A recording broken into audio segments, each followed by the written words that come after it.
मातृदेवो भव, पितृदेवो भव, आचार्यदेवो भव, अतिथिदेवो भव. सच्चिदानन्दरूपाय विश्वोत्पत्त्यादिहेतवे तापत्रय विनाशाय ஸ்ரீகிருஷ்ணாய வயம் நமஹ. எல்லாவித தாபங்களிலிருந்தும் பகவான் நம்மளை காப்பாற்றணும்னு சங்கல்பம் பண்ணிட்டு லோகம் க்ஷேமமாக இருக்கணும் அப்படிங்கிறதும் சங்கல்பம் பண்ணிட்டு நம்ம இன்னைக்கு நம்ம சத்சங்கத்தை ஆரம்பிக்க போகிறோம். நம்ம இப்போது அனுதினம் பாகவதம் அப்படின்னு சொல்லிட்டு 5 நாளாக ஸ்ரீமத் பாகவத மகாத்மியம் பாத்ம புராணத்தில் என்ன சொல்லப்பட்டிருக்கிறது அப்படிங்கிறத நம்ம வாசிச்சுட்டு வரோம். அத்தியாயமாக ஒரு நாளைக்கு ஒரு அத்தியாயம் வாசிச்சுட்டு வரோம். இன்றைக்கி 5வது அத்தியாயத்துக்குள்ளே பிரவேசிக்க போகிறோம். 5வது அத்தியாயத்துக்குள்ளே பிரவேசிப்பதற்கு முன்னால் இதுக்கு முன்னாடி பூர்வகத சங்கிரகம். பூர்வகத சங்கிரகம் எங்கே ஸ்ரீமத் பாகவத மகாத்மியம் ஆரம்பிக்கச்சே பக்தி நாரத சம்பாதம் அப்படின்னு ஆரம்பித்தோம். அதாவது முதல்ல நைமிசாரண்யத்தில் சௌனகாதி மகரிஷிகள்லாம் சத்திரயாகம் பண்ணிட்டு இருக்கச்சே சூதபாணிகர் சௌனகாதி மகரிஷிகளுக்கு இந்த பாகவத மகாத்மியம் பாகவத்தெல்லாம் சொல்லிகிட்டே வரச்சே உள்ளுக்குள்ளே யார் என்னென்ன சொன்னா அப்படின்னு கதை சொல்லிகிட்டே வர. சுகர் பரீட்சத்துக்கு சொன்னார், சனகாதிகள் நாரதருக்கு சொன்னார் அப்படிங்கலாம் சொல்லிகிட்டே வரச்சே பக்தி நாரத சம்பாதம்ங்கிற ஒரு கதையை பார்த்தோம். எப்படி நாரதர் பூலோகத்துக்கு வந்தார், நான் புஷ்கர் போனேன், பிருந்தாவனம் போனேன், ஸ்ரீரங்கம் போனேன், ராமேஸ்வரம் போனேன், எங்கே போனாலும் கலி ரொம்ப கோரமாக இருக்கே அப்படின்னு சொல்கிறச்சே பிருந்தாவனம் வரச்சே நாங்கள் பக்தியை பார்த்தேன். பக்தி நல்ல புஷ்டியாக யவனமாக இருந்தால், நான் பக்கத்தில் ஞானமும் வைராகியமும் கழவாளாக இருந்தால் இவாளை எப்படி எழுப்புறது அப்படின்னு என்கிட்ட ஐடியாஸ்லாம் கேட்டால் நான் வேதத்தை ஓதி பார்த்தேன், உபனிஷதங்களை ஓதி பார்த்தேன், பகவத்கீதையை ஓதி பார்த்தேன், எல்லாம் ஓதியும் அவள்லாம் எழுந்துக்கலை அப்படிங்கிறச்சே ஆகாஷவாணி ஒன்று சொல்லிட்டு நீங்கள் சத்காரியம் பண்ணுங்கோ, இவா 2 பேரும் எழுந்துப்பாங்கிற மாதிரி சொல்லிட்டு, இந்த சத்காரியம்னா என்னன்னு எனக்கு புரியல. நம்மளோ வேதத்தை சொல்லிட்டோம், உபநிஷதங்களை சொல்லிட்டோம், பகவத்கீதையை பலமுறை சொல்லிட்டோம் அப்படிங்கிறச்சே வர வழியில் சனகாதிகளை பார்க்குறார். சனகாதிகளை பார்த்து இந்த மாதிரி அசரியை சொல்லித்துப்பா அப்படின்னு அவளை நமஸ்காரம் பண்ணிட்டு அவர் கேட்குறாரு. நாரதரை பார்த்து சனகாதிகள் சொல்கிறார், நீ ஒன்றும் கவலைப்படாத, நான் உனக்கு சொல்கிறேன். ஸ்ரீமத் பாகவதத்தை சப்தாகமாக ஆனந்தவனத்திலே பிருந்தாவனத்திலே இருக்கும் ஆனந்தவனத்தில் போய் நீ எல்லாரையும் கூட்டு வச்சுட்டு பாகவதர்களையும் வச்சு நீ பாராய பக்தியும் நாரத பக்தி ஞானம் வைராகியம்லாம் தானாக அங்கே வருவா. நீ பாகவத மேளாவை ஏற்பாடு பண்ணு, அவள்லாம் வருவா, அங்கே நீ இதை பண்ணு அப்படின்னு சனகாதிகள் சொல்கிறார். அதுக்கப்புறம் 3வது நாள் கதையில் எப்படி இவர் இந்த ஆனந்தவனத்தில் எல்லாத்தையும் ஆர்கனைஸ் பண்ண உடனே எல்லாரும் 7 பூனத்துலேருந்தும் எல்லாரும் அந்த கதையை கேட்க வரா. பகவானே முதல்ல பக்தி கேட்குறா, நீங்கள் சொல்கிறே நான் எங்கே உட்காந்துக்கிறதுன்னு. அவர் சொல்கிறார், நீ பக்தனோட ஹிருதயத்தில் போய் நீ உட்காந்துக்கோன்னு சொல்கிறச்சே அவள் பக்தனோட ஹிருதயத்தில் அவள் உட்காண்ட உடனே பகவானே பக்தனோட ஹிருதயத்துக்கு வரார். பகவான் வந்த உடனே வைகுண்டத்தில் இருக்கிற மற்றவாளும் they all come there in disguise. அவள்லாம் மாறுவேஷம் போட்டுட்டு யாருக்கும் தெரியப்படாதுன்னு. ஏன்னா எல்லாம் செலிபிரிட்டிஸும் யாராவது பார்த்தா அப்புறம் நம்ம இந்த ஊரில் யாராவது செலிபிரிட்டி சூப்பர் மார்க்கெட்டில் பார்த்தா உடனே ஒரு செல்ஃபி எடுத்துக்கிறேன் சார் செல்ஃபின்னு அந்த மாதிரி அந்த காலத்துலேயும் ஏதாவது இருந்திருக்கும். அவர் தோப்பார் உத்தவர் போகிறார்ப்பா, லெட்ஸ் டாக் டு ஹிம்னா எல்லாரும் சூழ்ந்துட்டான். அதனால எல்லாரும் அவாவா ஒரு மாறு வேஷத்தில் அவளும் கதை கேட்கறதுக்கு அங்கே வரா. இப்படி கதை கேட்க வந்த உடனே சனகாதிகள் ஸ்ரீமத் பாகவத மகாத்மியத்துக்கு அந்த பாகவத மகாத்மியத்தை நாரதருக்கு சொல்கிற மாதிரி நம்மளுக்கு சொல்கிறார். ஒரு அந்த வியாஜத்தில் எல்லாரும் கேட்டுட்டே இருக்கா. இப்படி கேட்டுட்டே இருக்கிறச்சே பாகவத மகாத்மியத்துலேருந்து நிறையா விஷயங்கள் சொல்கிறார். அது எவ்வளோ வசதியானதுன்னு சொல்ல வர்றார்.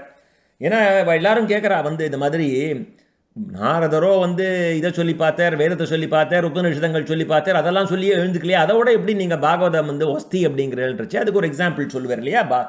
வேதம்ங்கிறது ஒரு கல்பக விருட்சம், ஒரு மரம்ப்பா. அந்த மரத்தை நீ உடச்சி கொடுத்தேன்னா நம்மளால் சாப்பிட முடியாது. அதனால தான் பாகவதம் என்கின்ற பழம் நிகம கல்பத்தரோர் கலிதம் பலம் சுகமுகாத அமுதத்ரவ சம்யுதம் விபத்த பாகவதம் ரசம் ஆலயம் உகுரகோ ரசிகா புவி பாவுக்காகான்னு சுகபிரம்மம் என்கின்ற கிளி ருசி பார்த்து கொடுத்த அந்த பாகவதத்துக்கு தான் அதை தான் சாப்பிட முடியும். நம்மளால் வேதத்தை அப்படியே தெரிஞ்சுக்கிறதுக்கு நமக்கு ஞானம் கிடையாது. அதனால தான் ரிஷிகள்லாம் இதிகாசங்கள் புராணங்கள்லாம் அதுக்காக தான் எழுதினா அப்படிங்கிறச்சு. அதனால் எதனால் பாகவதம் வேதத்தை விட வசதி அப்படிங்கிறத நேற்றுக்கு சொல்லி அதுக்கு உதாரணமாக கோகர்ண உபாக்கியானம்ங்கிற கதை. நேற்றுக்கு அந்த கதையை நம்ம ஒரு முதல் பகுதி பார்த்தோம். துங்கபத்ரா நதியில் ஆத்மதேவர் இருந்தார். அவருக்கு புத்திரபாகியம் இல்லை. புத்திரபாகியம் வேண்டான்னு நான் பிராணனை விட்டுள்ளான்னு எங்கேயோ ஒரு தீர்த்தக்கரைக்கு போச்சு. அங்கே ஒரு முனிவரை பார்க்குறார். முனிவர்கிட்ட போய் தன்னுடைய கவலையெல்லாம் சொல்கிறார். முனிவர் இவர் கவலையை பார்த்துட்டு அடாடா நீ கவலைப்படாதுன்னு சொல்லிட்டு ஒரு மந்திரிக்கப்பட்ட ஒரு பழத்தை கொடுக்குறார். இதை கொண்டு போய் மனைவிகிட்ட கொடு, அவள் நியமத்தோடு அதை சாப்பிட்டா அவளுக்கு குழந்தை பிறக்கும் அப்படின்னு சொல்கிறச்சு அவள் அதை சாப்பிடாத அந்த மாம்பழத்தை வந்து ஒரு பசு மாட்டுக்கு போட்டுடுறா. தன்னோட தங்கைக்கு பிறந்த குழந்தைய கூட்டுன்னு இதுதான் நம்மோட குழந்தைன்னு அவள் ஆத்துக்கார்ட்ட போய் சொல்லிடுறா. அவரும் நம்பிடுற, அவருக்கு தெரியாது. அந்த குழந்தைக்கு துந்துஹாரின்னு பேர் வைக்கிறா. அவர் தங்கையோட குழந்தைய குழந்தைன்னு நினச்சிட்டு கொஞ்ச நாள் கழித்து அந்த பசு மாடுக்கும் ஒரு குழந்தை பிறக்கிறது. ஏன்னா அந்த மாடு அந்த முனிவர் சொல்லி கொடுத்தார் இல்லையா, இந்த பழத்தை யார் ஸ்வீகரிக்கிறாளோ அவளுக்கு புத்திரபாகியம் உண்டுங்கிறச்சே அந்த பசுமாடும் ஒரு ஆண் குழந்தையை பெற்று எடுக்கிறது. ரொம்ப ஆச்சரியம். அதுக்கு காது பசுமாடு மாதிரி இருக்குது. அதனால அதுக்கு கோகர்ணன்னு பேர் வச்சுட்டு வளர்க்குறா. அந்த கோகர்ணன் சத்புத்திரனாக வளர்ந்துட்டு வரான். இந்த துந்துஹாரியோ உலகத்தில் இருக்கிற அத்தனை கெட்ட பழக்கம், திருடுதல், எல்லா ரோட்டில் போகிறவனெல்லாம் பகைச்சிக்கிறது, பிறர் அறியாவண்ணம் மண்ணூத்தம் வீட்டில் போய் நெருப்பு வைக்கிறது, சும்மா உட்காந்துருக்கிறவனை போய் துன்புறுத்துறது, வேஷிகளோட சேர்க்கை, இவ்வாறு எல்லாத்தையும் ஆற்றுல இருக்கிற சொத்து அவள் அப்பா அம்மா சொத்தெல்லாம் போட்டு அழிக்கிறான். அவள் அப்பாவுக்கு என்ன பண்ணுறதுன்னு தெரியல. ஒரு ஸ்டேஜ் வந்தவுடனே எனக்கு என்ன பண்ணுறதுன்னே தெரியலப்பா அப்படின்னு தன்னுடைய சத்புத்திரனான கோகர்ணன்ட்ட கேட்குறார். எனக்கு எங்கேயாவது போனோம், நிம்மதியாக நான் இந்த வீட்டை விட்டு போனோம் அப்படிங்கிறச்சே அவனும் சொல்கிறான், அப்பா அவனுக்கும் 60 வயசு ஆயிடுத்து, அதனால் நீ இந்த இந்த இந்த இதிலெல்லாம் இந்த உலகத்து மேலே பற்ற விட்டுடு. இந்த உடல் இருக்கே, இது எலும்பு மாமிசம் ரத்தம் இதனால் ஆனால் ஒரு பிண்டம். இதில் நான் அந்த எண்ணத்தையே விட்டுடு. மனைவி மக்கள் எனது இது எல்லாத்தையும் விட்டுடுப்பா. இது எல்லாத்தையும் விட்டுட்டு பகவத் பஜனமே உயர்ந்த தர்மம், அதை நீ ஏற்றுண்டு அதை நீ பண்ணு. ஸ்ரீமத் பாகவத புராணத்தை எடுத்துண்டு தசமஸ்கந்தத்தை நீ பாராயணம் பண்ணு அப்படின்னு சொல்லி அவனும் அவன் பையனோட புத்திமதியை ஏற்றுண்டு தினமும் பகவத் பூதை நாம ஜபம் தசமஸ்கந்த பாராயணம்லாம் பண்ணி முடிவிலே கிருஷ்ணனோட திருவடிகளை அவர் அடைந்தார் அப்படிங்கிற கதையை நேற்றுக்கு பார்த்து முடித்தோம். ஸோ இன்றைக்கி அடுத்த second part of the Gokarna உபாக்கியானத்துக்கு நம்ம போயிட்டு இருக்கோம். நேற்றுக்கு கதையை ஆரம்பிக்கச்சே ரொம்ப ஹையஸ்ட் பாயிண்டில் ஆரம்பித்தோம். ஹையஸ்ட் பாயிண்ட் என்ன? பகவான் பாகவதம் படிக்க படிக்க படிக்க படிக்க படிக்க யார் கேட்குறாளோ சிரவணம் பண்ணுறாளோ அவனே ஸ்ரீகிருஷ்ணன் விடுகின்றான். கிருஷ்ணன் அங்கே உட்காண்டுப்பான்னு சொன்னது ஒன்று. பக்தி பகவான் பாகவதனது ஹிருதயத்துக்குள்ளே புகுந்த இந்த மாத்திரத்திலேயே பக்தி எப்போ பாகவதனோட ஹிருதயத்தில் உட்காந்துக்கிறாளோ உடனே பகவான் வைகுண்டத்துலேருந்து அங்கே வரான்னு பார்த்தோம் முதல் பகுதி. கடைசியில் முடிக்கச்சே எங்கே முடிச்சா? அவனே ஸ்ரீகிருஷ்ணன் ஆயிடுறான்டா.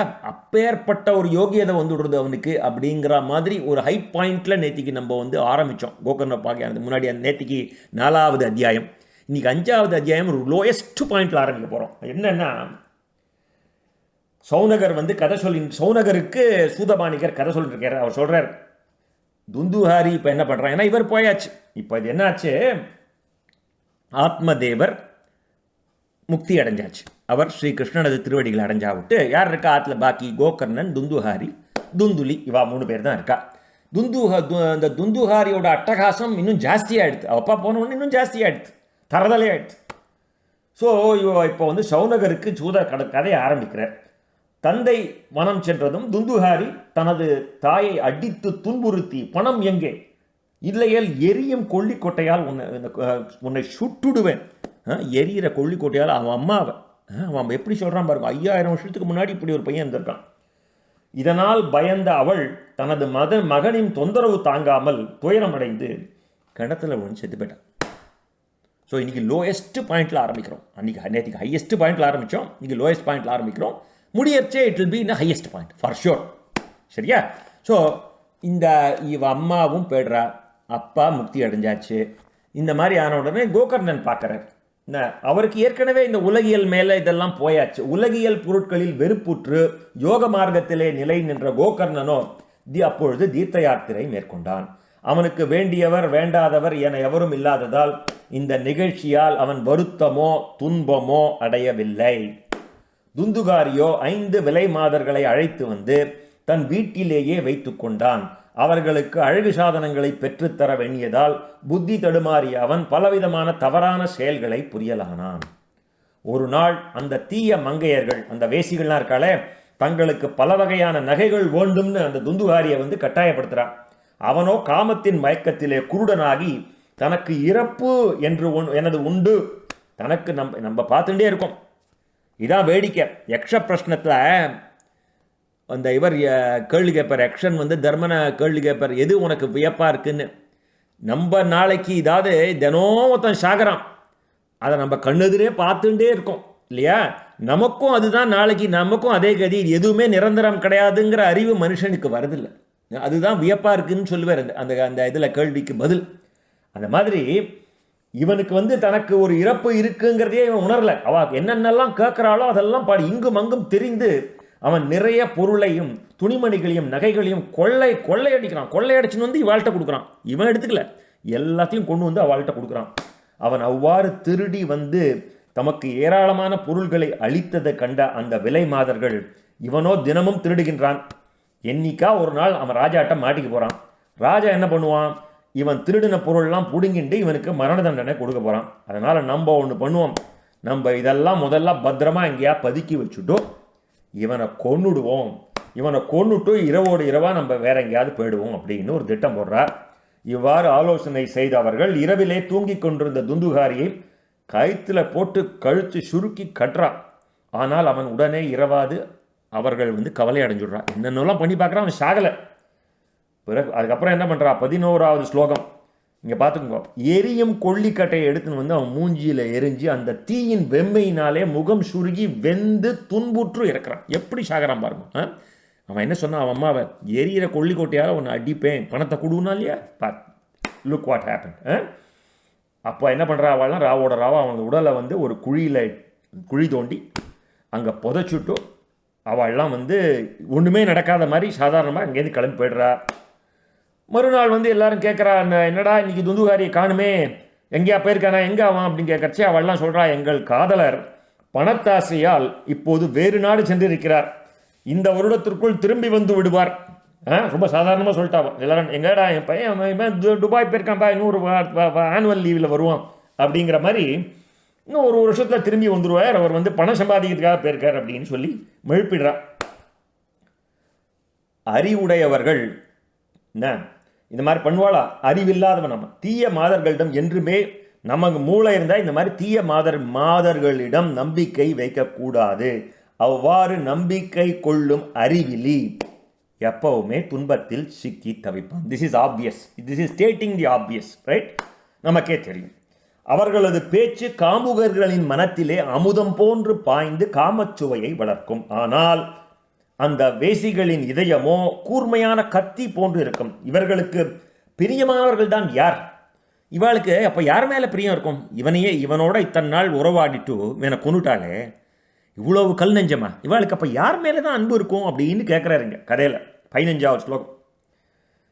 இந்த விலை மாதர்களான அவர்கள் துந்துகாரியின் அனைத்து சொத்துக்களையும் கவர்ந்து கொண்டு எங்கேயோ போயிடுறா. யாருன்னு அவர்களுக்கு கணவன் யாரும் கிடையாது இல்லையா? அவங்களுக்கு கணவன் யாரும் கிடையாது. அதனால் துந்துகாரி இந்த மாதிரி துர்மரணம் அடைஞ்சு விடுறான். தனது தீய செயல்களினாலே அவனுக்கு கடைசியில் கொடூரமான பிரேத நிலையை அடைந்தான். துர்மரணம் ஆகிடுத்தோன்னு அவனுக்கு. அதனால் அவன் சாதாரண நேச்சுரல் டெத் இல்லையே, இந்த மாதிரி ஆனதுனால அவன் கடைசியில் பிரேத நிலையை அடைந்தான் அப்படின்னு இருக்கு. தினமும் வெம்மை குளிர் என்று பாராமல் காற்றோட உருவிலே பசி தாகத்தாலே எல்லா திக்குகளிலும் அந்த பிரேதம் அலையர் அங்கங்கே அலைஞ்சின்னு இருக்கு. பசி தாகத்தினாலே பீடிக்கப்பட்ட அவன் தெய்வமே தெய்வமே என்று கதறி அழுத வண்ணம் எங்கும் சுற்றி அலைந்தும் தான் தங்குவதற்கென்று ஓரிடமும் பெற்றானில்லை. கொஞ்ச நாட்களில் துந்துகாரி இறந்தது பற்றிய செய்தியை கோகர்ணன் மக்கள் கூற கேட்டறிந்தான். அப்படி நியூஸ் அப்புறம் பரவிடுத்து அவன் போயிட்டான்ப்பா அப்படிங்கிறத அந்த விஷயத்தை கோகர்ணன் தீர்த்த யாத்திரையாக போயிட்டு இருக்கார் இல்லையா, அவனுக்கு நியூஸ் கிடைக்கிறதவா ஊர்க்காரா வரா இங்கேயோ ஒரு தீர்த்த யாத்திரை க்ஷேத்திரத்தில் அவளை பார்க்குறா. அவள்லாம் சொல்கிறா இந்த மாதிரி ஆயிடுத்துப்பான்னு. உடனே அனாதையாக அவன் இறந்தது கண்டு கோகர்ணன் உடனே கயா சிரார்த்தம் பண்ணுறான். அவன் எந்தெந்த தீர்த்தத்துக்கெல்லாம் போகிறானோ அங்கங்கெல்லாம் சிரார்த்தம் பண்ணிட்டே வரான் கோகர்ணனுக்கு. அவன் துந்துகாரிக்காக எல்லா தீர்த்த யாத்திரையும் முடிச்சுண்டு தன்னோட ஊருக்கு வரான். அப்போ அவள் வீட்டு திண்ணையில் ராத்திரி படுத்துக்கிறான். ஸோ இவ்வாறு தன் உறவினனான கோகர்ணன் படுத்து உறங்குவது கண்டு துந்துகாரிக்கு தெரியறது, நம்ம கோகர்ணன் படுத்துன்னு இருக்கான்னு. நடுராத்திரி ஒரு பயங்கரமான பெருத்த உருவத்துடன் அவன் எதிர நிற்கிறான். சில சமயம் ஆடு போலவும், மற்றொரு சமயம் யானை போலவும், எருமை போலவும், வேறு சமயம் இந்திரன் அக்னி போலவும், பின் மனித உருவிலும் அப்படி நிற்கிறான். இவ்வாறு விபரீதமான உருவில் தோன்றியதை கண்ட கோகர்ணன் இவன் பார்க்குறான், இது என்னது இது, வாட் இஸ் திஸ்ன்னு அவனுக்கு புரியலை.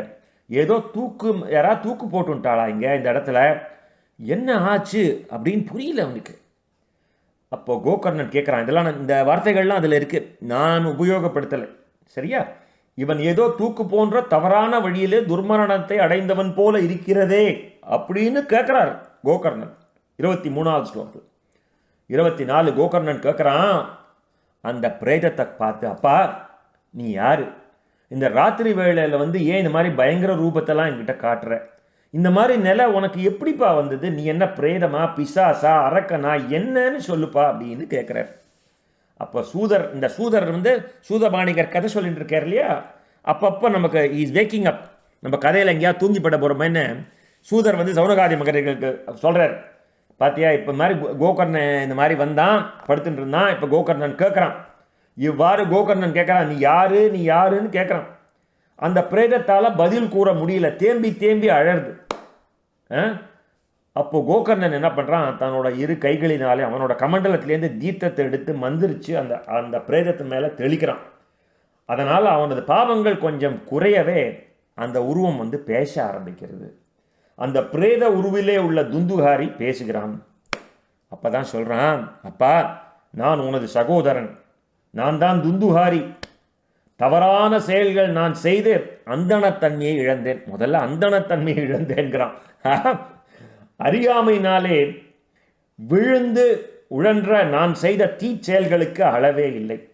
எல்லா ஜனங்களையும் துன்புறுத்தினேன். தீயவர்களான விலை மாதர்களை அவர்களே என்னை கொள்ளிக்கோட்டையாலே பொசுக்கி என்னை மறிக்கச் செய்தனர். அதனால தான் நான் இந்த பிரேத ஜன்மத்தை அடைந்து துன்பத்திலே உழல்கின்றேன்.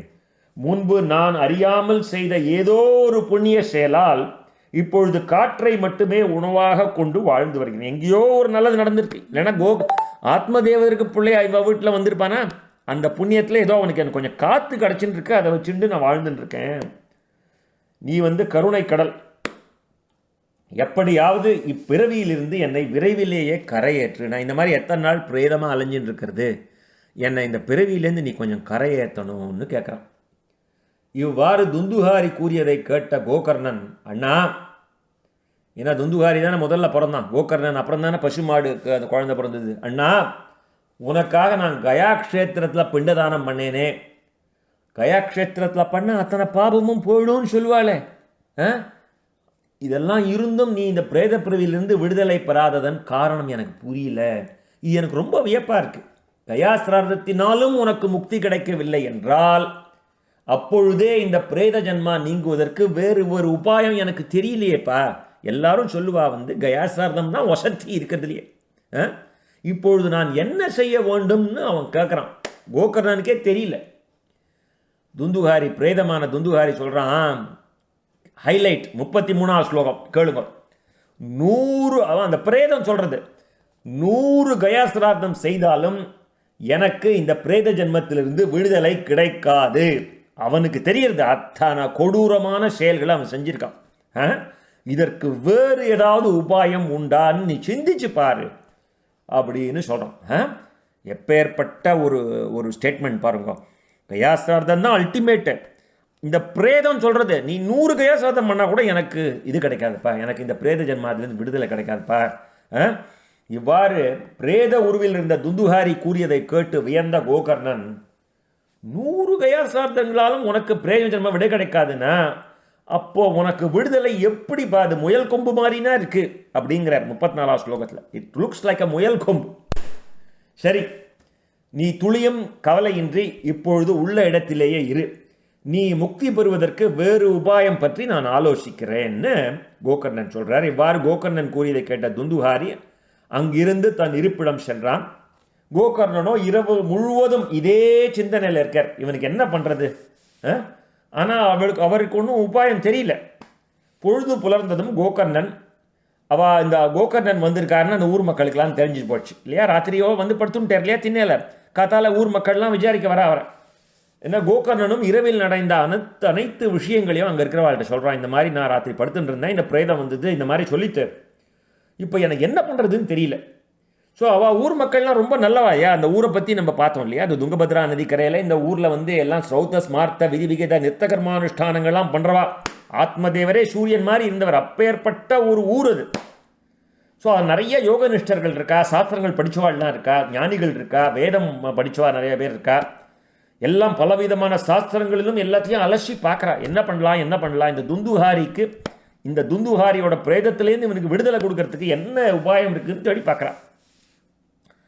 அவள் எல்லாரும் சொல்கிறா, இதற்கான உபாயத்தை சூரிய பகவானிடம் கேட்போம் அப்படின்னு சொல்கிறா என்கிட்ட.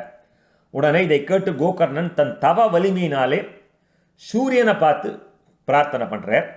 சூரியன் வேகமாக போயின்னு இருக்கு, தன்னோட தவ வலிமையினாலே சூரியனுடைய வேகத்தையே நிறுத்தினார் அப்படின்னு 39வது ஸ்லோகத்தில் இருக்கு. இப்படி சூரியனை நிறுத்திட்டு கேட்குறார், இறைவா நீங்களோ அனைத்து உலகிற்கும் சாட்சியாக இருக்க, தங்களை நான் வணங்குகிறேன். சூரியனை வணக்கம் பண்ணிட்டு சொல்கிறார், இந்த மாதிரி துந்துகாரி முக்தி பெறணும், அதுக்கான சாதனம், அதற்கான உபாயத்தை தயவு செய்து சொல்லுங்க. தங்களுக்கு திரும்ப திரும்ப வணக்கம் என்று கோகர்ணன் வேண்டி துதிக்கவே சூரிய பகவான் அதுக்கு விளக்கம் சொல்கிறார். அது எத்தனாவது ஸ்லோகம்? 41வது ஸ்லோகம், ரொம்ப முக்கியமான ஸ்லோகம், கேட்டுங்கோ.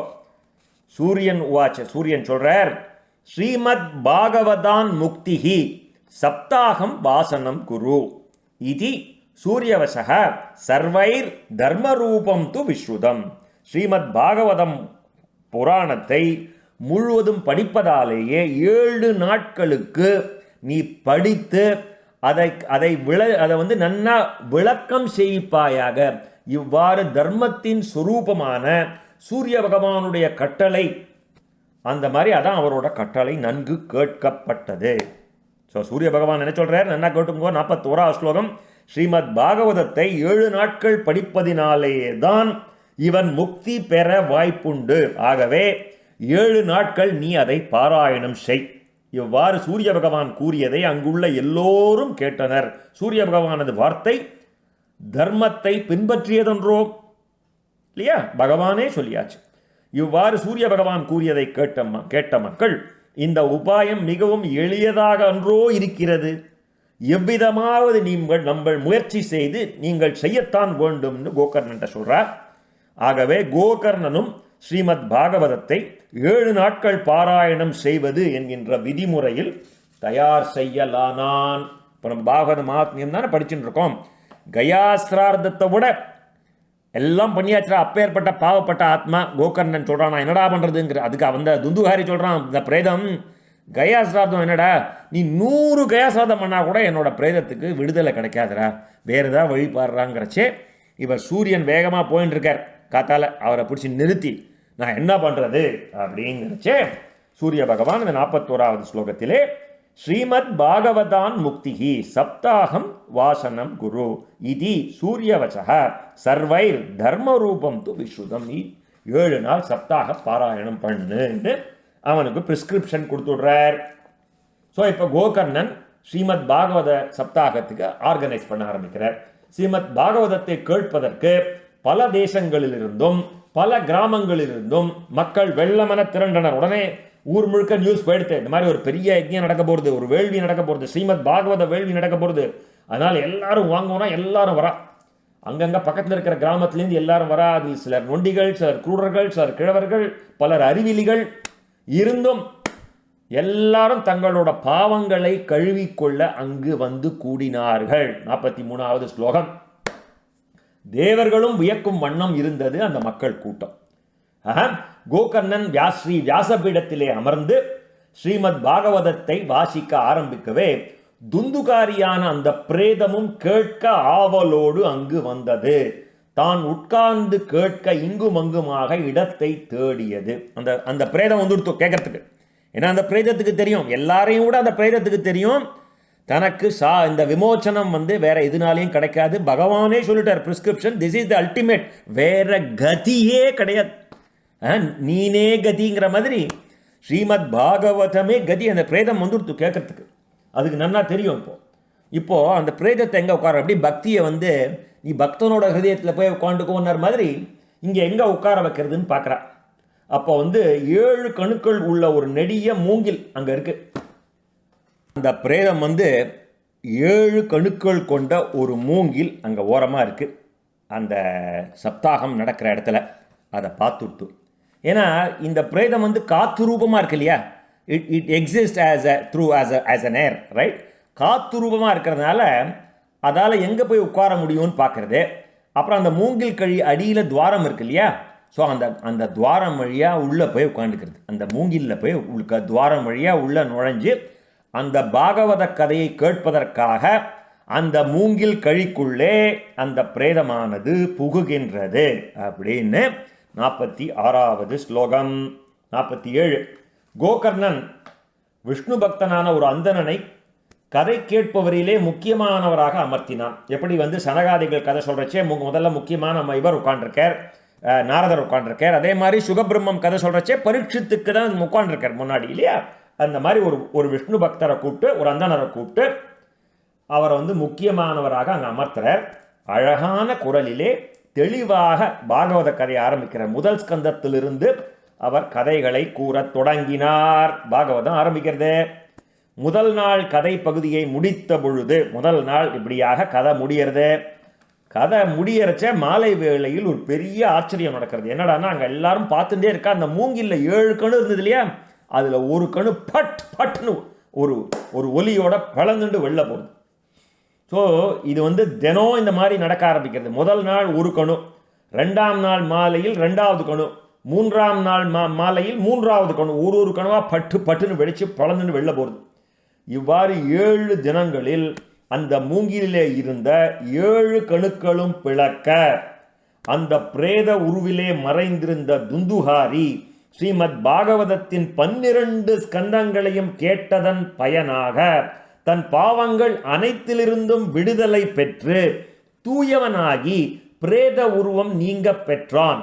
கார்மேகம் போன்ற நீல திருமேனியும், அறையிலே பீதாம்பரத்துடன் கழுத்திலே துளசி மாலைகள் தொங்க, காதுகளிலே மகர குண்டலங்கள் ஒளிர, தலையிலே நவரத்ன கிரீடம் விளங்க தெய்வ திருமேனியுடன் அவன் தோன்றினான். அப்பா, இது 50 ஸ்லோகம். எப்பேற்பட்ட பாவப்பட்ட ஆத்மா, கயாசிரார்த்தம் பண்ணி கூட கரையேறாத ஆத்மா ஸ்ரீமத் பாகவத சப்தாக பாராயணம் பண்ணி 7 நாட்களில் அந்த 12 ஸ்கந்தம் கேட்ட உடனே எப்படி ஆயிட்டான் பார். தன் பாவங்கள் அனைத்திலிருந்தும் விடுதலை பெற்று தூயவனாகி பிரேத உருவம் நீங்க பெற்றான். கார்மேகம் போன்ற நீல திருமேனியும், சாட்சாத் பகவானை வர்ணிக்கிற மாதிரி இருக்கு பாருங்க. அவனை அறையிலே பீதாம்பரத்துடன் கழுத்திலே துளசி மாலைகள் தொங்க, காதுகளிலே மகர குண்டங்கள் ஒளிர, தலையிலே நவரத்ன கிரீடம் விளங்க தெய்வ திருமேனியுடன் அனைவர் எதிரிலும் தோன்றினான்.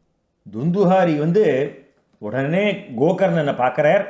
தம்பி, உன்னோட அருளாலே பிரேத ஜீவனாக இருந்து அந்த துன்பங்கள் எல்லாம் நான் நீங்க பெற்றேன். இந்த பிரேத பிறவியின் துன்பங்களை எல்லாம் துடைத்தருளும் ஸ்ரீமத் பாகவதத்தின் பெருமையே பெருமை. பகவான் ஸ்ரீ கிருஷ்ணனது திருவடி நிழலை தந்தருளும் இந்த சப்தாக பாராயணத்தின் பெருமையோ அளவிடற்கரியது. ஸ்ரீமத் பாகவதத்தை கேட்பது என்கிற போதே பாவங்கள் அனைத்தும் அந்தோ நமக்கு இறுதி காலம் வந்ததே என நினைத்து நடுங்குகின்றன. பாகவத கதையை கேட்கும் போதே பாவங்கள்லாம் நினைச்சுக்கிறதா. என்ன மாதிரி எழுதியிருக்கா பாருங்க. பாவங்கள் அனைத்தும் அந்தோ நமக்கு இறுதி காலம் வந்தது என்று நினைத்து நடுங்குகின்றன. பாவங்கள்லாம் நடுங்கிறது.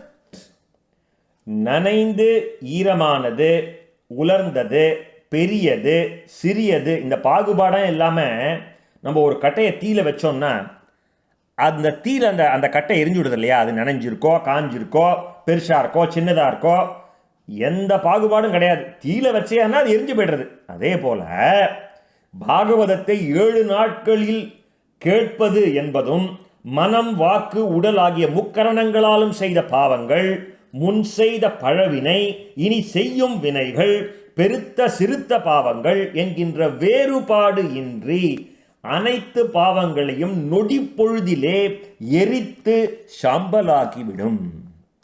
அடுத்தது முக்கியமான லைன் கேட்டுக்குங்க. புண்ணியமான இந்த பாரத தேசத்தில் பிறந்தும் ஸ்ரீமத் பாகவதத்தை கேட்காதவனது பிறவி வீணே என்று சான்றோர்கள் தேவசபையிலே முழங்குகிறார்கள். இதில் இருக்குப்பா, பாத்ம புராணத்தில் இருக்கு, நான் சொல்லலை. பாரத வருஷே பரதக்கண்டே, இந்த இடத்துல, இந்த புண்ணியமான இந்த தேசத்தில் நம்ம பிறந்து ஸ்ரீமத் பாகவதத்தை நம்ம கேட்கலைன்னா அந்த பிறவி வீணே என்று சான்றோர்கள் தேவசபையிலே முழங்குகின்றார்கள். இது 56வது ஸ்லோகம். மேலே போகிறேன்.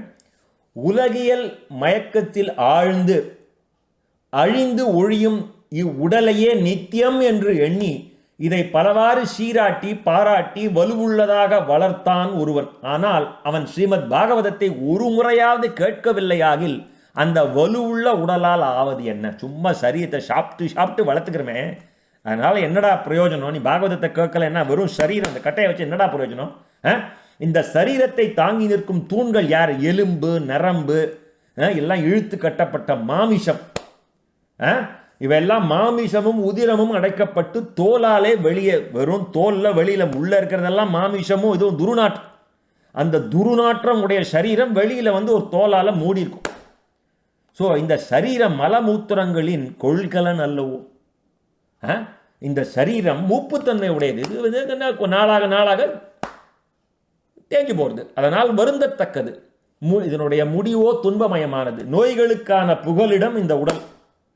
ஏதாவது ஒரு ஆசை கொண்டு அதனாலே கலங்கி வருந்துவது, என்றுமே போதும் என்ற மனநிறைவு இல்லாமல் வாழறது, இந்த மாதிரி வாழறதே ஒரு சுமை. அனைத்து குறைகளும் நிறைந்தது, நொடியிலே அழிவது. இறந்த பின் புதைத்தாலோ புழுத்து நெளிவது. நம்ம உடலை பற்றி இப்படி ஒரு எக்ஸ்பிளனேஷன், இதையெல்லாம் கேட்டுட்டு கூட நம்ம உடல் மேலே பற்று வச்சுருந்தோன்னா அது ஒன்றுமே பண்ண முடியாது. இந்த உடலை புதைச்சாலோ புழுத்து நெளிவது. அவனை விலங்குகள் உண்ணுமானால் மலமாக வெளியே வருவது. தீயிலிட்டாலோ சாம்பலாக போவது. இதுதான் இந்த உடலின் பெருமை, உடலோட பெருமை. இவ்வாறு நொடியிலே அழிந்து ஒழியும் இந்த உடலை கண்டு அழிவற்ற பயனை பெறுவதற்கான செயலை செய்யலாம் என்று இருக்க மக்கள் ஏன் வாளாவி இருக்கின்றனரோ என்று புரியவில்லை. இதெல்லாம் தெரிஞ்சுமே தான் நம்ம அப்படியே தான் இருக்கோம் இல்லையா? அப்பவும் இந்த உடல் மேலே பற்றுதல் இருக்கு. இதெல்லாம் தெரியும். இந்த உடல் அழியக்கூடியது, நொடிப்பொழுதில் அழியக்கூடியது. நம்ம போயாச்சுன்னா ஒரு புழு கூட சீண்டாது அப்படிங்கிற மாதிரி. காலையில் சமைத்த உணவு மாலையிலே கெட்டுவிடுகிறதே. அதனால் வளர்ந்த இந்த உடல் அது மட்டும் அழியாது, அது சாஸ்வதம் என்பது எப்படி? இதெல்லாம் நம்மளை கேள்வி கேட்கிறார். இந்த கேள்வியெல்லாம் நம்ம கேட்டுக்கணும், இப்பயாவது கேட்டுக்கணும். இத்தனை நாளாக கேட்டுக்கல. உடலை நன்னா வளர்த்துட்டோம், இப்போ சொல்கிறார். நன்னா சாப்பிட்டு காத்தால சமைச்ச உணவை சாயங்காலம் வச்சாலே கெட்டுப்படுறதுட. அதை நம்ம சாப்பிட்றோம், நம்ம ஃப்ரிட்ஜில் வச்சு சாப்பிட்றோம், 1 வாரம் கழிச்சு சாப்பிட்றோம், 2 வாரம் கழிச்சு சாப்பிட்றோம், 3 வாரம் கழிச்சு சாப்பிட்றோம். அது என்ன அது எப்படி சாஸ்வதமாக இருக்கும்? எப்படி சாஸ்வதமாக இருக்கும்? இதெல்லாம் these are all points for us to think. இத்தனை நாள் பண்ணலைன்னா இந்த கதை படிக்கச் செய்யலாவது it is making us think. எதுக்காக பாகவதம் படிங்கிறா, திருப்பி ஏன் படிங்கிறா? இதெல்லாம் நம்ம சிந்தனையே பண்ண மாட்டோம் இல்லையா? இந்த ஒரு லைனை படிக்க செய்யும் ஒரு இந்த மாதிரி இருக்குமே. ஸ்ரீமத் பாகவத கதைகளை கேட்கும் பாக்கியம் பெறாதவன், அந்த மாதிரி பாக்கியம் இல்லாதவன் நீரில் தோன்றும் நீர்க்குமிழி போலவும் ஜீவராசிகளிலே கொசு போலவும் பிறந்தவுடனே இறப்பதற்கென்றே பிறந்தவன். ஸ்ரீமத் பாகவத கதாசிரவணம் உயிரற்ற ஜடமான உலர்ந்த மூங்கிலின் கணுவையே பிளக்கும் திறமையுள்ளது என்று எண்ணும் பொழுது சித்தத்தில் உள்ள கணுக்களை, அந்த முடிச்சுகளை பிளந்தெறிவது என்பது என்ன ஆச்சரியம்? அது என்னடா ஆச்சரியம்? அதில் என்ன ஆச்சரியம்? இந்த சப்தாக சிரவணம் கேட்பவனின் மனத்துன்பங்களை, அந்த முடிச்சுகளை அவிழ்த்து ஒழிப்பது, அனைத்து ஜெயங்களையும் தீர்க்க வல்லது, அனைத்து வினை பயன்களையும் சுட்டரிப்பது. ஸ்ரீமத் பாகவத கதையாகின்ற அந்த நன்னீர் உலகியல் சேற்றை கழுவுவதிலே திறன் மிக்கது. இந்த கதைகள் மனதிலே நிற்குமானால் அவனுக்கு முக்தி பேறு நிச்சயம் என்பது சான்றோர்களின் முடிவு. இவ்வாறு துந்துகாரி சொல்லிக் கொண்டிருக்கும் பொழுது வேடிக்கை, இவ்வாறு துந்துகாரி சொல்லிக் கொண்டிருக்கும் பொழுது, துந்துகாரி சொல்றான் இதை, தட்ஸ் அ ஹைலைட். இதை வேற யாரும் சொல்ல, அதை ஞாபகம் வச்சுக்கணும். நம்ம கதையில் we don't get carried away by the points. யார் சொல்கிறான்னு பாருங்க. இது சூதபாணிகர் வாழலாம். சூதபாணிகர் கதை சொல்லிட்டு இருக்கார், சனத்குமாரர் சொல்லிட்டு இருக்கார். சனத்குமாரர் இந்த எக்ஸாம்பிள் சொல்லிட்டு இருக்கார். அந்த எக்ஸாம்பிளில் கோகர்ண உபாக்கியானத்தில் துந்துகாரி அவர் தம்பி கோகர்ணங்கிட்ட சொல்லிட்டு இருக்கான். இவ்வாறு 67வது ஸ்லோகம் பாருங்க. இவ்வாறு துந்துகாரி சொல்லி கொண்டிருக்கும் பொழுது வைகுண்டத்திலே பகவானது அருகிலே இருக்கும் விஷ்ணு பார்ஷதர்கள் 4 திசைகளிலும் தன் ஒளியை பரப்பிக்கொண்டு அந்த ஒரு விமானத்தோடு அங்கே வந்து இறங்குறான். துந்துகாரி அவனோட லெக்சரை முடிச்சிட்டான். அனைத்து மக்களும் பார்த்து கொண்டிருக்கும் பொழுதே துந்துகாரி அந்த விமானத்திலே ஏறிக்கிறான். அந்த விமானத்தில் உள்ள விஷ்ணு பார்ஷர்கள் இருப்பது கண்டு கோகர்ணன் அவளை பார்த்து நமஸ்காரம் பண்ணி கேட்குறான். இப்போ துந்துகாரி ஏறிட்டான். விஷ்ணு பார்ஷதர்கள் அவன் வைகுண்டத்துக்கு அழிச்சின்னு போறான். எப்பேற்பட்ட பாவாத்மா கவனிங்கோ. அந்த பாவாத்மா எப்போ உணர்றது பாருங்க. தன்னோட இந்த உடலை பற்றி லெக்சர் எப்போ செத்து பிரேதமானா விட்டு அலைஞ்சு திரிஞ்சு நமக்கு வந்து we are so fortunate we are listening now, right? இப்போ கோகர்ணன் வந்து விஷ்ணு பார்ஷதர்களை இப்போ நமஸ்காரம் பண்ணிட்டு கேட்குறான், பார்ஷதர்களே, ஸ்ரீமத் பாகவதத்தை நான் கூற இங்கே இத்தனை பேர் தூய உள்ளத்தோடு கேட்க வந்தா. அவர்களுக்காக தாங்கள் ஏன் விமானத்தை கொண்டு வரவில்லை? இவ்வளோ பேர் வந்து தே ஆல் கேம். நொண்டி, முடவன், குருடன் படித்தோமோ எவ்வளவு பக்தி சிரத்தை உள்ள அந்த துங்கபத்ரா நதி தீரத்தில் இருக்கிற இந்த கிராமம். எவ்வளோ பேர் அடுத்தடுத்த கிராமத்தில் இருந்தெல்லாம் வந்திருக்கா. எல்லாரும் தானே கதை கேட்டா, தூய எண்ணத்தோடு தானே கேட்டா. அவளுக்கெல்லாம் நீங்கள் ஏன் விமானத்தை அழைச்சிட்டு வரல? இங்குள்ள அனைவரும் ஒரே மாதிரி தானே ஸ்ரீமத் பாகவதத்தை சிரவணம் செய்தார்கள். எல்லாருக்கும் ஒரே அதே பாகவதம் தானே காதுக்குள்ளே போச்சு. அப்படி இருக்க அந்த கேட்பதன் பயனை பெறுவதில்லை. அந்த பயனில் மாத்திரம் எப்படிப்பா வேறுபாடு? பாவியான இந்த துந்துகாரிக்கு விமானம், புண்ணியவான்களான இவாளுக்கு அது இல்லையே. இது என்ன நியாயம் இது? அப்படி ஏன் இந்த வேறுபாடு அப்படின்னு கோகர்ணன் கேட்கிறார். அதுக்கு ஹரிதாசர்கள் சொல்றார், ஏ புகழுடையவனே கோகர்ணா, பயனில் வேறுபாடு இருக்க காரணம் அவர்கள் கேட்பதில் இருந்தே. அனைவரும் ஒரே மாதிரி தான் சிரவணம் செய்தனர். எல்லா காதலையும் அதே கதை தாண்டா போச்சு. ஆனால் இவனை போலே மனதூன்றி கேட்கவில்லையே. ஆகவே ஒன்றாகவே உட்கார்ந்து கேட்டிருந்தும் பயனில் வேறுபாடு இருந்தது. பிரேதமான இந்த துந்துகாரி 7 நாள் தண்ணீர் கூட அருந்தாமல் பட்டினி கிடந்து ஸ்ரீமத் பாகவதத்தை சிரவணம் செய்தான். கேட்ட விஷயத்தை மனதிலே சலனமின்றி நிறுத்தி பலவாறாக ஆராய்ந்து அதை மனதிலே நிறுத்தி கொண்டான். ஞானம் உறுதிப்படவில்லையானால் அது வீணே. ஈடுபாடின்றி அந்த மனதை ஊன்றி கேட்காததும் வீணே. பயன் தருமா தராதா என்று சந்தேகத்துடன் செய்யப்படும் மந்திரமும் வீணே. ஏதோ தினம் பண்ணுறேன், தினம் அஷ்டோத்திரம் படிக்கிறேன், தினம் பாகவதம் படிக்கிறேன், ஆனால் நமக்கு ஒன்றும் நடக்க மாட்டேங்கிறது. அப்போ அந்த எண்ணமும் இருக்கப்படாது. ஃபர்ஸ்ட் ஆஃப் ஆல் அவன் வந்து அவனுக்கு இருக்கிறது வந்து ஒரு காற்று தண்ணீர் இதான் பண்ண முடியும் அவனால். அந்த பிரேதம் சர்வை வரத்துக்கு அதெல்லாம் விட்டுவிட்டு சுத்தமாக பட்டினி கடந்து அந்த பாகவத்தை ஸ்ரத்தையாக கேட்ட விஷயத்தில் மனதிலே சலனமின்றி நிறுத்தி பலவாறாக ஆராய்ந்து ஒரு லெக்சரே கொடுக்குற அளவுக்கு ஆராய்ஞ்சு அவன் அந்த 7 நாளில் அவனே ஒரு லெக்சர் கொடுத்துருக்கான் பாருங்க. இந்த உடல்ங்கிறது எவ்வளோ மாமிசத்தால் ஆனது அப்படிங்கிற அளவு அவன்னாக்கு அப்பேற்பட்ட கோகர்ணனுக்கு. அதான் சொல்கிறாங்க 73ஆம் ஸ்லோகத்தில், ஞானம் வந்து உறுதிப்படலைன்னா அது வீண்டாது, ஈடுபாடின்றி மனதை ஊன்றி கேட்காததும் வீணே. இது பயன் தருமோ தராதோ, எல்லாரும் போகிறான் நானும் போகிறேன் பாகவதத்துக்கு அப்படின்னு போகிறா இல்லையா, அவளுக்கு நல்லது நடக்கும். ஆனால் உடனே வைகுண்டத்துலேருந்து விமானம் வராது அப்படிங்கிற. வைகுண்டத்துலேருந்து விமானம் வரணும்னு யாரும் பாகவத சப்தாகத்துக்கு போகவே மாட்டான். அயோத்தியா மண்டபத்தில் கதை நடக்கிறது, நான் போகிறேன் எனக்கு வைகுண்டத்துலேருந்து விமானம் வரணும் அப்படின்னு வேண்டுண்டு யாரும் போக மாட்டான். கதை கேட்கணும்னு தான் போவா எல்லாரும் இல்லையா. வைகுண்டத்துலேருந்து விமானம் வரும் கேட்டானா யாரும் போகவே மாட்டான் அந்த பக்கம். அதான் இவர் சொல்கிற, இறையடியார்கள் இல்லாத ஊர், தகுதி படைத்த அந்தணர் இல்லாமல் செய்த சிரார்த்தம், அந்த திலதர்ப்பணம், வேதம் ஓதாதவனுக்கு அளிக்கும் தானம், தொன்று தொட்டு வழிவந்த ஆச்சார அனுஷ்டானங்களை தவறவிட்ட வம்சம் எல்லாம் வீண். இதெல்லாம் வீண்பார். தன் குருநாதர் கூறும் வார்த்தைகளிலே ஆழ்ந்த நம்பிக்கை, தன்னைத்தானே உயர்ந்தவனாக எண்ணி செருக்கி அந்த மாதிரி ஒரு செருக்கு, தாழ்ந்தவனாக நினைத்திருத்தல், அகத்தூய்மை, மனவடக்கம், பகவத்கதைகளை ஒன்றிய மனத்தோடு கேட்டல். ஸோ இதெல்லாம் வேணும். எது இருக்கப்படாது முதல்லன்னு சொல்கிறார் இல்லையா.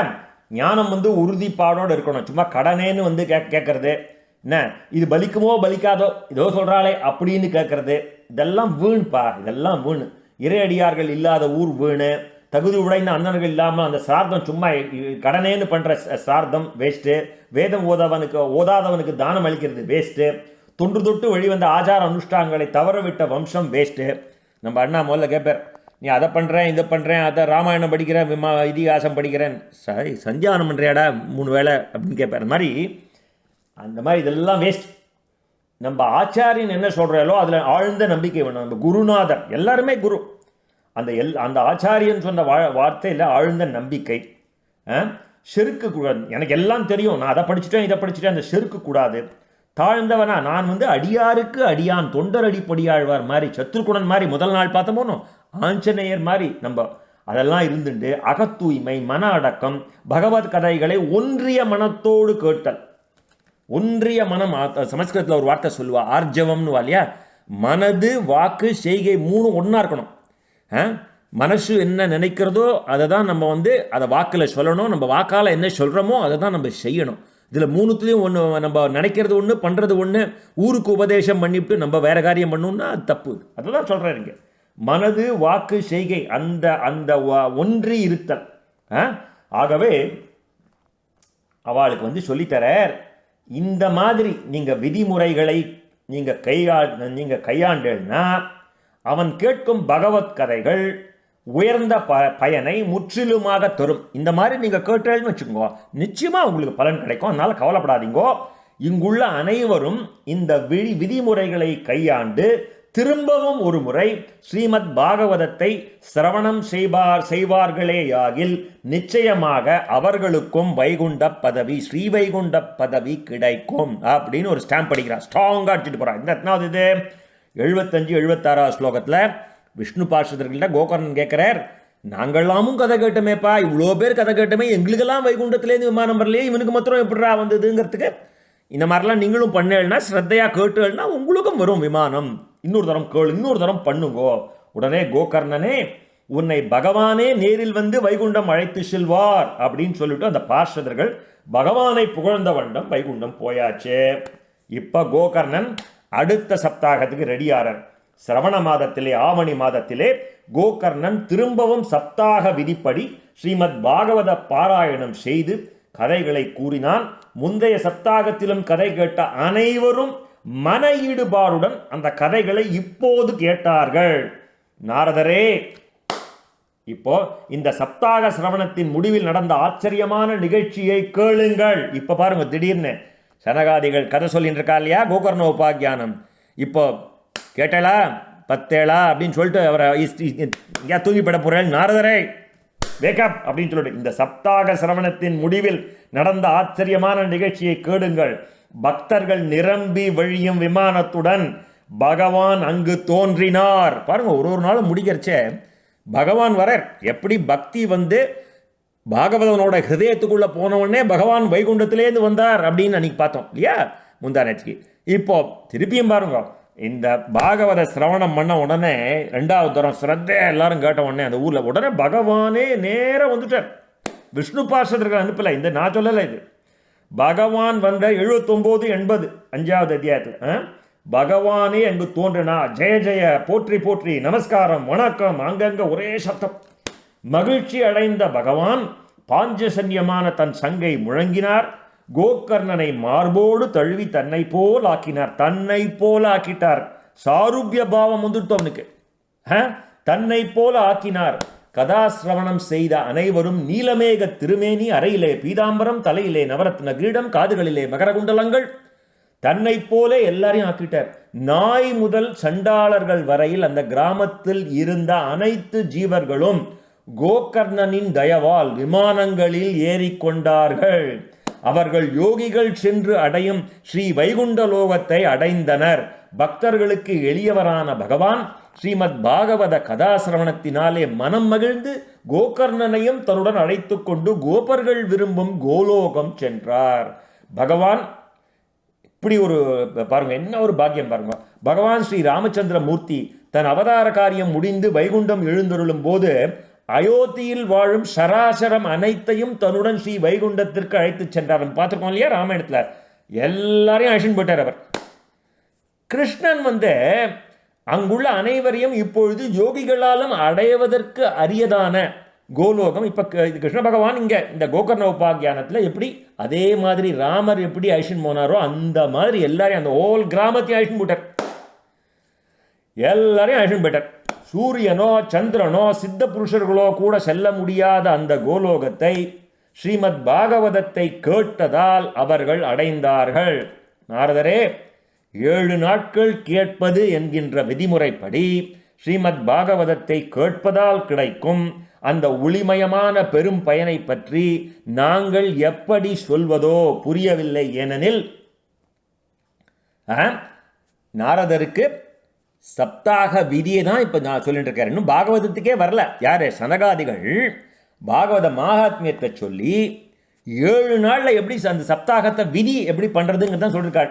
ஸ்ரீமத் பாகவதத்தை கேட்பதால் கிடைக்கும் ஒளிமயமான பெரும் பயனை பற்றி நாங்கள் எப்படி சொல்வதோ புரியவில்லை. ஏனெனில் கோகர்ணன் கூறிய இக்கதைகளில் ஒரு எழுத்தையாவது ஒருவன் தன் செவியாக கேட்பானையாகில் அவன் திரும்பவும் ஒரு தாயின் வயிற்றில் புகமாட்டான், அவனுக்கு அடுத்த பிறவி கிடையாது அப்படின்னு சனகாதிகள் அடிக்கிறார் ஸ்டாம்பு. எத்தனாவது ஸ்லோகம் இது? 87வது ஸ்லோகம். காற்றையோ நீரையோ உலர்ந்த சருகுகளையோ மட்டும் உண்டு உடல் இழைக்க வெகுகாலம் கடுந்தவம் இயற்றுவதாலோ கர்மயோகம் ஞானயோகம் பக்தியோகியம் என்கின்ற யோகங்களாலோ அடைய முடியாத எந்த பகவத் பிராப்தி உண்டோ அதை இந்த சப்தாக சிரவண யஜ்ஞத்தாலே எளிதாலே அடையலாம். ரொம்ப பாராயணம் பண்ணதெல்லாம் பண்ண சிரவணம் காதால கேட்கறதுனாலேயே இதெல்லாம் காற்றையோ நீரையோ சருகுகளையோ மட்டும் உண்டு. எப்படி துருவன் எப்படி தபஸ் பண்ணா இல்லையா? வெகுகாலம் கடுந்தவம் இயன்று இல்லைன்னா கர்மயோகம் மூலமாவோ ஞான யோகம் மூலமாவோ பக்தி யோகம் மூலமாவோ வெவ்வேறு யோகங்கள் மூலமாகவோ அடைய முடியாத எந்த பகவத் பிராப்தி உண்டோ அதை இந்த சப்தாக சிரவண யஜ்ஞத்தாலே எளிதாக அடையலாம். 88வது ஸ்லோகம். 89 மிகவும் பாவனமான இந்த இதிகாசத்தை சித்திரகூடத்திலே வசிக்கும் முனிவரான சாண்டில்ய மாமுனிவர் பிரம்மானந்தத்திலே மூழ்கியவராக நித்தமும் படித்து கொண்டே இருக்கின்றார் அப்படின்னு ஒரு 89வது அது ஒரு லைன். அடுத்தது, பரம பாவனமான இந்த கதைகளை ஒருமுறை கேட்டாலும் போதும், அது நமது பாவ குவியல்களை நீராக்கி சாம்பலாக்கி விடும். சிரார்த்தம் முதலிய பித்ரு தினங்களிலே இதை பாராயணம் செய்வதால் நமது மூதாதையர்கள் மனம் மகிழ்கின்றார்கள். தினமும் பாராயணம் செய்பவன் மண்ணுலகில் மீண்டும் பிறக்க மாட்டான், அவன் முக்தி பெறுவான். அதனால யாரும் பயப்பட வேண்டாம். 7 நாள் நம்ம ஸ்ரத்தையா கேட்குறேன்ப்பாண்ணா, எனக்கு 7 நாள் கழிச்சு எனக்கு வைகுண்டத்தில் விமானம் வந்துடுமா அப்படின்னு பயப்பட வேண்டாம். அடுத்த பிறவி கிடையாது. அதுதான் சொல்றார். மிகவும் பாவனமான இந்த கதைகளை ஒரு முறை